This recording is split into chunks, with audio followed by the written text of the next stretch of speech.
Bonjour, alors, comment allez-vous aujourd'hui? Comment allez-vous pour un lundi? Bon, cette vidéo est encore sur la polémique de l'affiche avec Hanouna. Vous allez me dire, bon Dieu, on n'en a rien à cirer. Et vous avez raison.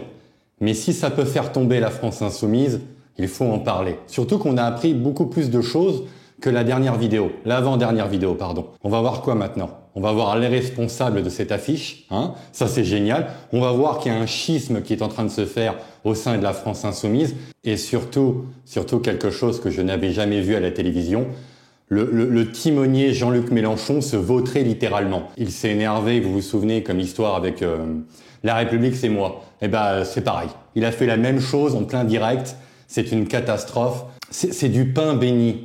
Nous sommes heureux. J'ai eu dans les commentaires de l'avant-dernière vidéo justement où des gens disaient oui mais quand ça nous concerne nous, les blancs, tout le monde en a rien à cirer. Bah oui c'est vrai, tout le monde s'en tape. C'est comme ça. Mais si la France insoumise, parce que la campagne électorale a déjà commencé, si la France insoumise tombe avant 2027, il n'y a rien qui va arrêter Marine Le Pen. Que dalle. Alors on est d'accord ou pas d'accord avec le RN, vous savez ce que j'en pense, mais ce sera toujours mieux que Macron. On est d'accord là-dessus. Ce sera toujours mieux que tout le reste. Et il n'y aura personne qui pourra l'arrêter. On va commencer par Garrido. Pourquoi elle? Vous allez voir. Attendez. Même si cette femme est très détestable, surtout sa fille. Mais enfin bref. Je l'ai lu dans l'opinion, un insoumis sous couvert d'anonymat. La personne qui a publié ça est soit un connard inculte, soit une ordure antisémite. C'est pas moi qui le dis, c'est quelqu'un qui est encore dans la maison. Là, vous le citez. Bon, Garrido n'est plus à la France insoumise, d'après ce que j'ai compris. Elle connaît l'organigramme du parti. C'est pour ça que cette séquence est intéressante. Des propos anonymes qui ont été publiés dans le journal L'Opinion. Bon. Les grossièretés, pardon, mais enfin, voilà. Ce sont les propos qui ont été publiés dans l'Opinion. Je veux dire, quand on a un minimum de culture politique, on sait que cette image-là, elle est directement tirée de l'iconographie antisémite des années 30. On le sait, c'est le juif sus, le juif éternel. Ce sont des images qui sont connues, peut-être pas de monsieur, tout le monde. Je dis pas qu'elles sont connues de tout le monde, mais quand on fait de la politique, on est censé savoir ça. Et je suis allée voir, moi je termine là-dessus, les personnes responsables doivent rendre des comptes. Et je suis allée voir sur l'organigramme, les responsables de la communication, c'est Manuel Bompard, Sophia Chikirou et Bastien Parizeau. Et donc, vous demandez vous dites quoi? C'est eux qui doivent être sanctionnés. Chirikou, là, je sais pas comment elle s'appelle, l'autre là. C'est la compagne de Mélenchon, qui a d'ailleurs été attaquée pour malversation, parce qu'elle a tapé dans les caisses, Et Bompard qui est quasiment depuis la chute de Canins, qui est le numéro 2. Et c'est lui qu'on va écouter maintenant, On va l'écouter se défendre. Et vous allez voir que c'est assez catastrophique. Écoutons la chose à Mélenchon, Frankenstein. D'abord, je vais vous dire que la présentation que vous faites des informations, des éléments est mensongère. Mensongère, c'est-à-dire allons-y. C'est-à-dire que dans... Ouais, c'est mensongère, c'est-à-dire... C'est horrible, bordel. C'est ça le numéro 2. Cette campagne de communication qui a été initiée par la France Insoumise pour appeler à une manifestation qui va avoir lieu samedi prochain, le 22 mars, contre le racisme, contre l'extrême droite, nous avons fait le choix de représenter un certain nombre de personnalités qui sont pour nous des figures de l'extrême droite mondiale ou des relais médiatiques des idées de l'extrême droite. Et parmi ces personnalités, il y a Cyril Hanouna, mais nous en avons représenté d'autres. Il y avait Monsieur Trump, il y avait Monsieur Millet, il y avait Pascal Praud, pour prendre ces exemples-là. C'est faux. Bon, déjà, comparer Hanouna et Millet et Trump, pourquoi pas, enfin ça n'a rien à voir, Mais à propos de la fiche de Pascal Praud, ça je l'ai appris, je ne savais pas dans la dernière vidéo, dans l'avant-dernière vidéo, c'est que Pascal Praud est venu après. C'est quand la polémique a commencé, ils ont effacé celle d'Hanouna et ils ont fait celle de Pascal Praud en catimini. Et d'ailleurs, je vais vous montrer à peu près les mêmes traitements qu'il y a eu. Ça a été fait avec Grok, qui est l'intelligence artificielle de Twitter. On voit bien que le montage n'est pas le même. Voilà. Donc encore en plus, en essayant de se défendre, ils arrivent à mentir. Surtout qu'encore une fois, on sait que Bompard est responsable. Bompard sait qui a fait ça et il le protège. Et peut-être même que pire, que Bompard l'a fait volontairement. Ce qui serait marrant, parce que je l'aime pas du tout Bompard. Sachez-le. Et que l'ensemble de ces figures ont été représentées, identifiées avec les mêmes codes graphiques, avec les mêmes méthodes de conception de ces images. C'est faux. Et évidemment sans aucune modification ultérieure de ces images. C'est faux, c'est complètement faux. L'image d'Hanouna a été retouchée, d'ailleurs on la voit. Oh, je m'étouffe, c'est sa tête qui me... C'est sa tête, moi je peux pas supporter ça. Regardez bien. Ça, c'est ce que Grok fait, et ça, c'est l'affiche. Ça a été retouché. Le fond noir est là, et normalement, juste en bas, vous avez le petit sigle Grok, parce que toutes les images que Grok fait sont signées. Ça a été effacé, donc nous raconte pas de conneries, grosse tête. C'est toi qui as fait ça. À vous! Et évidemment, avec aucune volonté de cibler quelque personne que ce soit, en raison de sa confession religieuse. En quoi c'est mensonger ce que je viens de dire? Parce que vous dites que l'image aurait été modifiée par nos soins. C'est ce qu'a dit Paul Vanier, par exemple, il a parti qui a dit qu'on a utilisé Grok, par exemple. Donc précisément qu'on ne l'a pas modifié intentionnellement ou volontairement. C'est-à-dire que si vous utilisez de l'intelligence juste terminer si vous voulez bien. Et que précisément... Non, on va pas te laisser terminer. Moi, j'ai envie de voir le prompt. Un prompt, pour ceux qui savent pas, c'est que quand vous avez l'intelligence artificielle, vous lui mettez une série de mots pour qu'il vous produise une photo. J'ai bien envie de voir le prompt qu'ils ont utilisé. Cyril Hanouna avec un regard méchant et une tête de juif. Frankenstein, dis-nous la vérité. T'es un petit peu antisémite, mais c'est pas grave. Mais il faut le dire. Une fois que cette image a été générée par cet outil d'intelligence artificielle, cette image n'a ensuite pas été modifiée pour la faire correspondre avec un certain nombre de codes graphiques que vous représentez à l'antenne et que je trouve évidemment totalement inacceptable. C'est faux, et encore une fois, c'est faux. Tous ceux qui connaissent Photoshop savent très bien. Il y a eu un travail de fait derrière. Ça se voit, c'est flagrant. Vous avez utilisé Grok. Est-ce que l'information qui a été donnée est juste, et je vais même vous dire, c'est une erreur de l'avoir utilisé, puisque précisément à la France Insoumise, nous avons normalement une règle qui est de ne pas utiliser les outils de l'intelligence artificielle pour de la conception. Dommage que la France Insoumise, vous n'avez pas de règle de ne pas gnoler les femmes.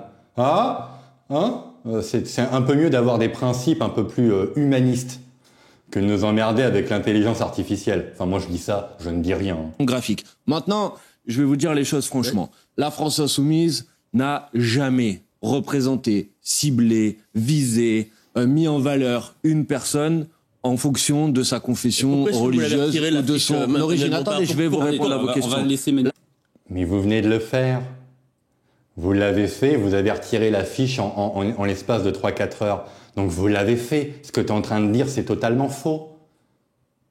Manu, tu mens, Manu. La France Insoumise, quand elle représente une personne sur cette campagne d'affichage, elle le fait en raison des opinions, des prises de position politiques de cette personne et évidemment en raison d'aucun d'autre des paramètres. Ouais, bon, menteur, la suite. Ça va être un peu long, mais ça va, vous avez le temps, Vous avez le temps, non? C'est un appel à une manifestation, c'est pas un appel pas un appel à la haine contre Cyril Hanouna, c'est pas un appel à s'en prendre à qui que ce soit de manière personnelle ou individuelle. Mais attaquer Pascal Pro individuellement, attaquer Cyril Hanouna individuellement, c'est pas les attaquer individuellement. Mais enfin, ce ne sont pas des leaders politiques. C'est une plaisanterie ou c'est une question sérieuse? Ce ne sont pas des... Faut pas oublier qu'Hanouna est un guignol, c'est un mec qui fait du divertissement et qui mettait des pattes dans les slips des gens. Je crois même qu'il avait reniflé le derrière d'un chien. C'est ça, Hanouna. L'ennemi de la France Insoumise, c'est ça. Pourquoi pas, moi ça me dérange pas. Du délire. Vous voulez qu'on fasse la liste? Est-ce que ce sont des leaders politiques? Attendez. Vous voulez qu'on fasse la liste sur votre propre antenne de l'ensemble des fois où vous mettez en avant les prises de position de telle ou telle personne? Et est-ce qu'à ce moment-là, je suis en train de vous dire, vous lui mettez une cible dans le dos? Enfin, soyez un petit peu sérieux. Oui, c'est ce que vous faites. Vous demandez la fermeture de CNews depuis 2 ans. Vous dites même clairement à la France Insoumise que le score du RN, c'est à cause de CNews. En plus de mentir, tu racontes n'importe quoi. Mais arrête, Frankenstein! Arrête! Je suis sérieux, je vous dis, il y a une différence entre critiquer politique et attaquer un présentateur télévision, un animateur, désigner à la vindicte publique, c'est pas aussi différent. Mais Cyril Hanouna véhicule des idées qui sont des idées proches de l'extrême droite. Et si vous avez besoin...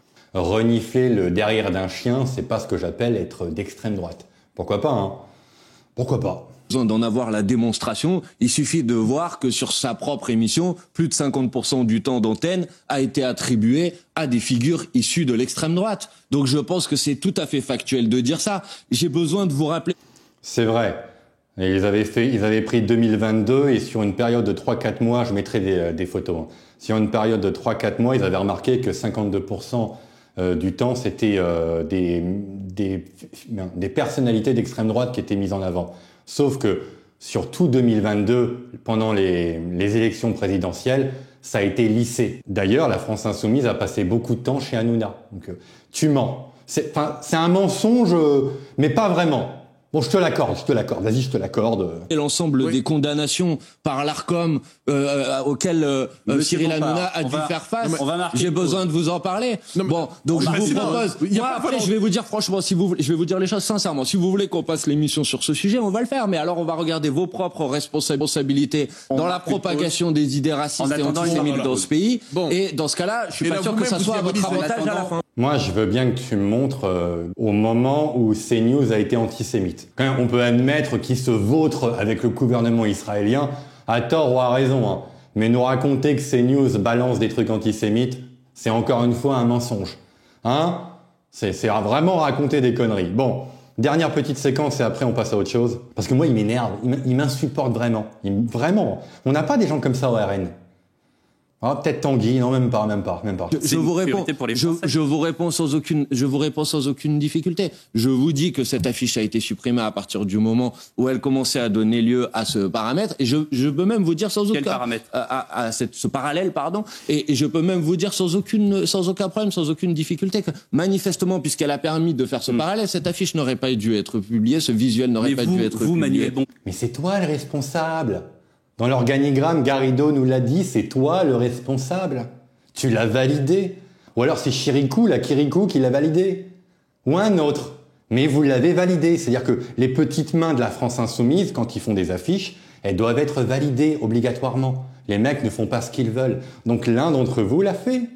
Ah, moi je le sais.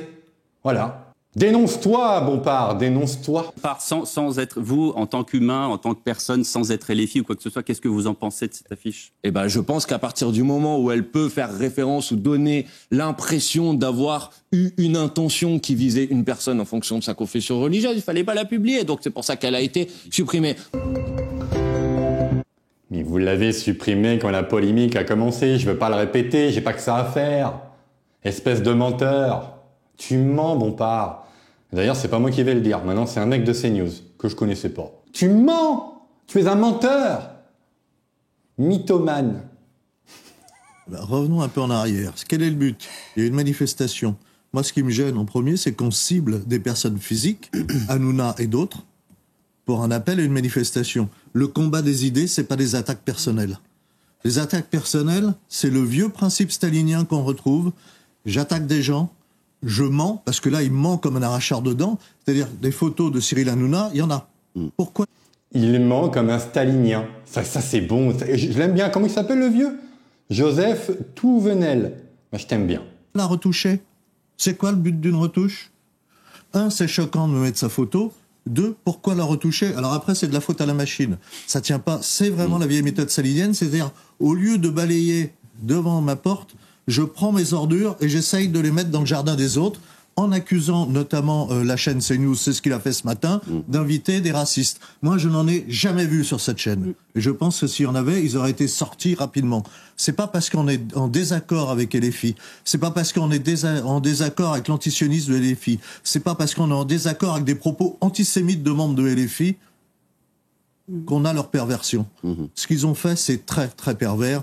Ils ne le font pas par hasard. Oui, effectivement, c'est le juif sus. Oui, effectivement, dans LFI, il y a un appel à antisémitisme derrière et tout ça. Oui, parce que c'est pour un projet électoral, parce qu'ils savent que dans une partie de la population, ce langage va porter des voix dans les urnes. C'est lamentable et dégueulasse. Voilà ce que je vous dis tout le temps. Je ne dis pas que des conneries. Si un éditorialiste est d'accord avec moi, peut-être que je suis un génie. Hein? Va falloir l'admettre un jour. Eh oui, c'est pour leur nouvel électorat. Alors, est-ce que ça va marcher? Je ne sais pas. Parce qu'à mon avis, 2027, c'est encore loin. C'est pas dit que la France Insoumise y arrive. Ah, tant mieux, hein. Tant mieux. On va pas pleurer quand même. Bon, maintenant, on va voir la séquence la plus drôle de la vidéo. Je veux pas trop couper. On va juste regarder. On va voir Mélenchon se prendre un mur en pleine face. Hein? Sa petite créature, Frankenstein, n'a pas réussi à endiguer la polémique. Il y a aussi Panot, hein, mais je ne veux pas la mettre hors de question que regarde Panot. Pareil, elle s'est mélangée dans les trucs.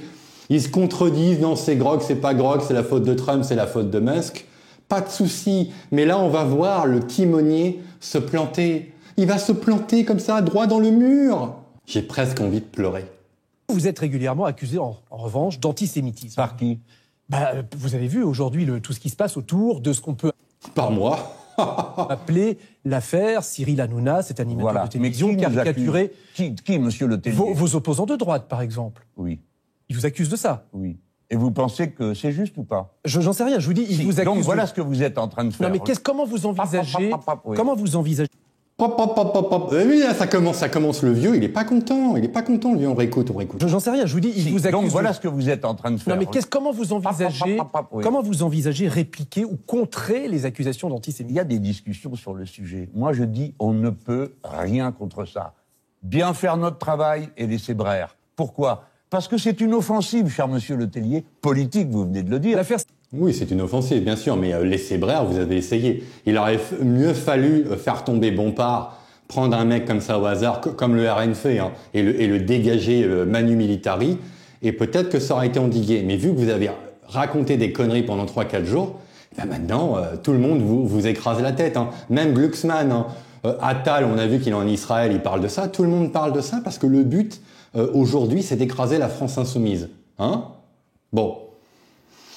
Tant mieux, hein, vu que vous êtes des traîtres et que à chaque fois vous faites les castors avec les macronistes, moi vous voir tomber me réjouit amplement. Ça se dit ça? Non, ça se dit pas, mais on s'en tape. Cyril Hanouna, c'est une offensive? Mais évidemment, vous n'avez qu'à regarder où ça démarre, renseignez-vous un peu. Ça démarre sur les réseaux sociaux par l'extrême droite, puis c'est relayé par la sphère médiatique Bolloré, qui tient beaucoup d'appareils, et après vous avez tous ceux qui sont là pour aboyer en cadence et dire oui, parce qu'ils pensent qu'ils vont nous disqualifier comme ça, parce qu'ils n'ont rien d'autre, monsieur Le Tellier, c'est ça qui est fantastique à voir. À part cette accusation, que peuvent-ils dire aujourd'hui contre la France insoumise?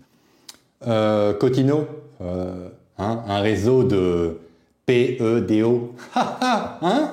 On a ça aussi. On a beaucoup de choses contre toi, Mélenchon, beaucoup. Sauf que là, ça tombe sur ça et ça nous fait rigoler. Nous ne nous sommes pas trompés sur l'OTAN. Nous ne nous sommes pas trompés sur Trump. Restons sur l'antisémitisme 2 secondes, parce que ça vous colle, ce que vous voyez. Non. Ah, le vieux, il essaye de s'en sortir. Non. Reste là, le vieux. Reste là. On s'en fout de ta position sur l'OTAN. De toute façon, t'as pas le pouvoir. Reste là. Non, régulièrement, ça revient. Mais regardez. Ça revient. Oui. Alors, juste une chose. Non, mais attendez. Regardez ce que vous êtes en train de faire.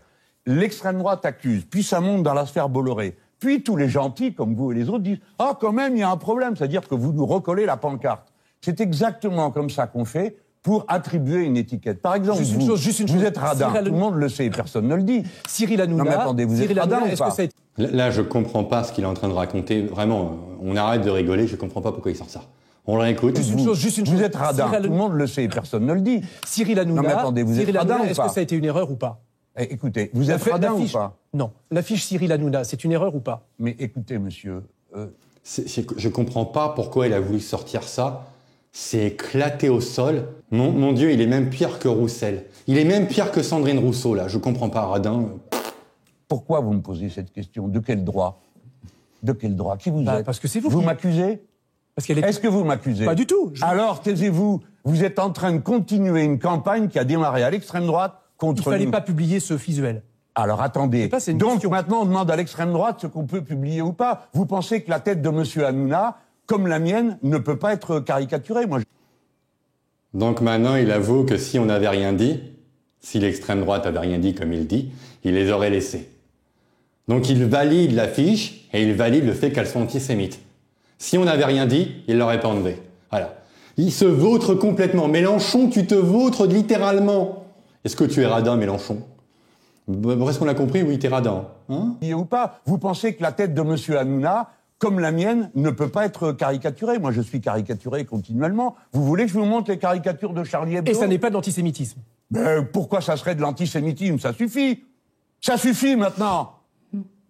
Merci, Jean-Luc Mélenchon, d'avoir accepté notre invitation. Continuellement. Vous voulez que je vous montre les caricatures de Charlie Hebdo? Et ça n'est pas de l'antisémitisme. Pourquoi ça serait de l'antisémitisme? Ça suffit. Ça suffit maintenant. Oh mon Dieu, il s'est vautré, le vieux. Il s'est complètement vautré. Ça, c'est bon, bordel, c'est bon, bordel. Bon. Et non, ça, on s'en fout. Dans l'entretien, à l'instant, là, il nous dit qu'il y a que l'extrême droite qui reprend la polémique. Bon, c'est pas vrai, hein. Il y a les macronistes, il y a Glucksmann, tout le monde le fait, mais il y a surtout Aymeric Caron et Clémentine Autain. Et Clémentine Autain, je lis juste ce petit passage-là, le reste, on s'en fout, hein. Si on suit la logique de Jean-Luc Mélenchon, LFI n'aurait pas dû retirer l'affiche avec Cyril Hanouna, c'est ce que je vous ai dit avant. La polémique n'étant que le fruit d'une orchestration par l'extrême droite. Donc s'il n'y avait pas eu nous, si on n'en avait pas parlé, il l'aurait pas retiré. Donc ils assument totalement de l'avoir faite. Ils assument totalement de l'avoir faite parce que c'était intentionnel. C'est confirmé, Clémentine Autain le sait, Garrido le sait, Mélenchon. C'est pas la peine d'envoyer ton Frankenstein à la télévision. Nous savons ce que tu veux faire. Tu veux que ton nouvel électorat voit ça. D'ailleurs, c'est pour ça, encore une fois, qu'il parle de Charlie Hebdo. Alors que Charlie Hebdo n'ont rien dans l'histoire. Ça n'a rien à voir, Mélenchon. Mélenchon, c'est fini. Assume ton antisémitisme. Assume. Hein? Puis comme ça, 2027, tu nous fous la paix. Et nous, on a un boulevard. Un boulevard. Et là, c'est « je partirai pas, les avions, les aéroports. Mon rêve. La police avec des tanks et tout. C'est ça qu'on veut, bordel. » Au revoir. Et bisous. Et bonne année. Hein?